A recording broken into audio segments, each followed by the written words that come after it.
খুঁজে বেড়াচ্ছে, আসলে এর বাইরে নতুন করে কিছুই বলার নেই। কেন বাংলাদেশ একটা জিনিস, সহজ জিনিস, তারা কেন দলের ভিতরে আপনি মুশফিকুর রহিমকে দেখবেন, তার যে ব্যাটিং অ্যাপ্রোচ টেস্ট ক্রিকেটের, সেটি দেখে অন্য 10 জন বা অন্য 5 জন কেন শিখছেন না?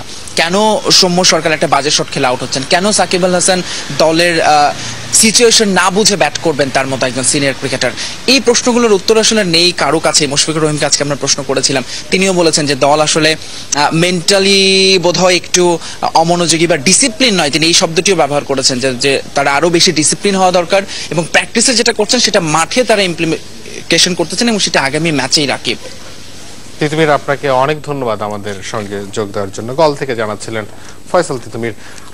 বাংলাদেশ ভালো ব্যাটিং করতে না পারলেও রঙ্গনা হেরাত কিন্তু একটা রেকর্ড, অবশ্যই নিজের মাটিতে কিন্তু ভালো বোলিং করে যাচ্ছেন। বয়সের হিসাবে কিন্তু একজন স্পিনার হিসেবে এখন পর্যন্ত পারফরম্যান্সে রিটায়ারমেন্টেরও ইঙ্গিত দিয়েছেন। বাট ড্যানিয়েল ভেটরিকে টপকে বাঁহাতি স্পিনারদের মধ্যে সবচেয়ে বেশি উইকেট শিকারী বোলার এখন রঙ্গনা হেরাত। এই কীর্তিটি তিনি করেছেন গল টেস্টে। 79টি ম্যাচ খেলেছেন, মাত্র 144 ইনিংস বোলিং করার সুযোগ পেয়েছেন। 363 উইকেট হচ্ছে তার। ড্যানিয়েল ভেটরিকে টপকেছেন। ড্যানিয়েল ভেটরি কিন্তু অনেক বেশি ম্যাচ থেকে খেলেছেন। কিউই স্পিনার, তার ঝুলিতে আছে 362 উইকেট। দুজনের ইকোনমি অবশ্য কাছাকাছি।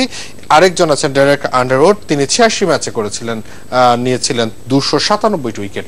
এবার একটু দেখে নিতে চাই একটা ইনিংসের সবচেয়ে বেশি 5 উইকেট শিকারী বোলার কারা। সেই তালিকায় সবার উপরে আছেন মুতিয়া মুরালীধরন, তিনি 67 বার 5 উইকেট নিয়েছিলেন।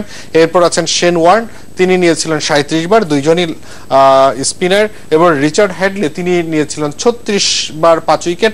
এর পরের যেই নামগুলো, সেই নামেই কিন্তু চমক, সেটি হচ্ছে রঙ্গনা হেরাতের নাম উঠে এসেছে। অনিল কুম্বলে, তিনি 35 বার নিয়েছিলেন, তিনি গ্লেন ম্যাকগ্রাকে টপকেছেন। এই পেসারকে টপকে রঙ্গনা হেরাত 29 বার 5 উইকেট তিনি নিয়েছেন। সুতরাং নেতৃত্ব নিয়ে যে ভালো বোলিংও করা যায় সেটি কিন্তু হেরাত প্রমাণ করেছেন। ভালো দেখিয়েছেন রাকিব, আপনাকে ধন্যবাদ। দারুণ সুযোগ থাকার পরও ড্র হাতছাড়া হওয়ার দায় ব্যাটসম্যানদের দিচ্ছেন অধিনায়ক মুশফিকুর রহিম। একই সাথে কলম্বোতে ঘুরে দাঁড়ানোর ব্যাপারেও আশাবাদী তিনি। অন্যদিকে ভেটরিকে টপকে টেস্টে বাঁহাতি স্পিনার হিসেবে সবচেয়ে বেশি উইকেট নেওয়া রঙ্গনা হেরাত জয় দিয়ে সিরিজ শুরু করতে পারায় দারুণ সন্তুষ্ট। শাহিন আলমের ক্যামেরায় আরো জানাচ্ছেন ফয়সাল তিতুমির। গত 4 বছর ধরে এই গল হয়েছিল টাইগারদের অহংকার, অথচ সেখানেই কিনা ভয়াবহ ব্যাটিং বিপর্যয়ে পড়তে হলো। যত প্রশ্ন এই প্রথম ঘন্টা নিয়ে, পিচ কি একেবারেই তার আচরণ বদলে ফেলেছিল? Pitch still looks a good pitch. There is not much for the spinners. There's nothing wrong with the wicket. এমন করে আবার স্পিনও এখানে ছিল না, যেটা কিনা আমাদেরকে অনেক ট্রাভেল করেছে। তাহলে কেন ব্যর্থ হলো টাইগাররা? ব্যাটসম্যানদের সমস্যাটা কোথায়? নাকি দু দলের বোলিং এটা কি পার্থক্য করে দিয়েছে ম্যাচের?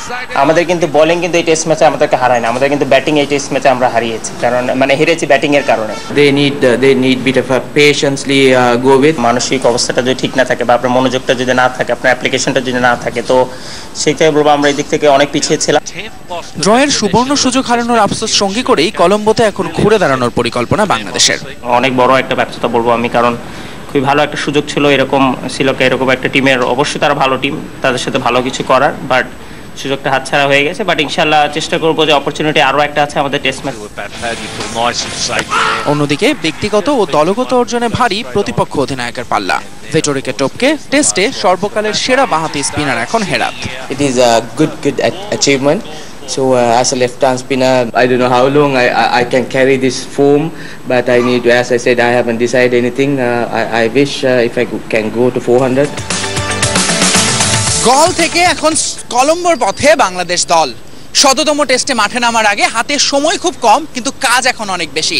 প্রতিপক্ষ শ্রীলঙ্কার চেয়েও টাইগারদের যে বড় চ্যালেঞ্জ, সংক্ষিপ্ত ফরম্যাটের মতো টেস্টেও তারা পরিণত, সেটি প্রমাণের। ফয়সাল তিতুমির, যমুনা স্পোর্টস, গল, শ্রীলঙ্কা।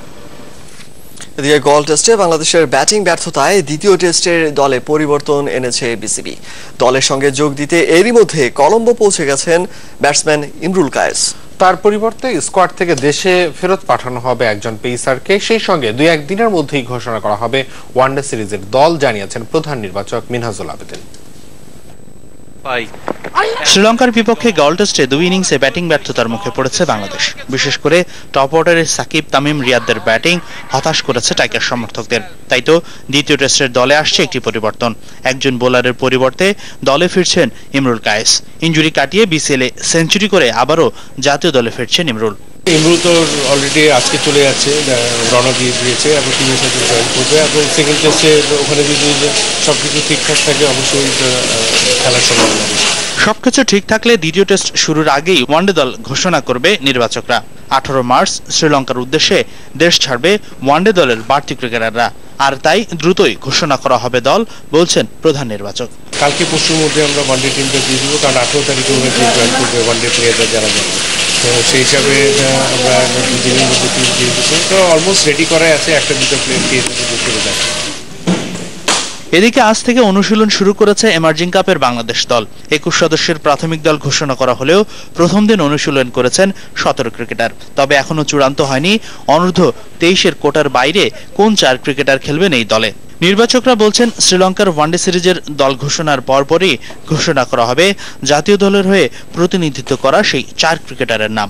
এমন কিছু প্লেয়ারকে দিব যাদেরকে আমরা ভবিষ্যতে যেটা আমাদের কন্টিনিউ যেটা একটা প্রসেস যেটা আমাদের আছে প্রোগ্রেসের ব্যাপারে, ওই ধরনের প্লেয়ারকে দিব যাকে নিয়ে আমাদের ইমিডিয়েট রিপ্লেসমেন্ট করা যায়। 27 মার্চ চট্টগ্রাম ও কক্সবাজারে শুরু হচ্ছে emerging Asia cup. Hasanur Rahman, Jamuna sports, Dhaka. বাংলাদেশের ১৭তম টেস্ট স্মরণীয় রাখতে শ্রীলঙ্কা ক্রিকেটের নানা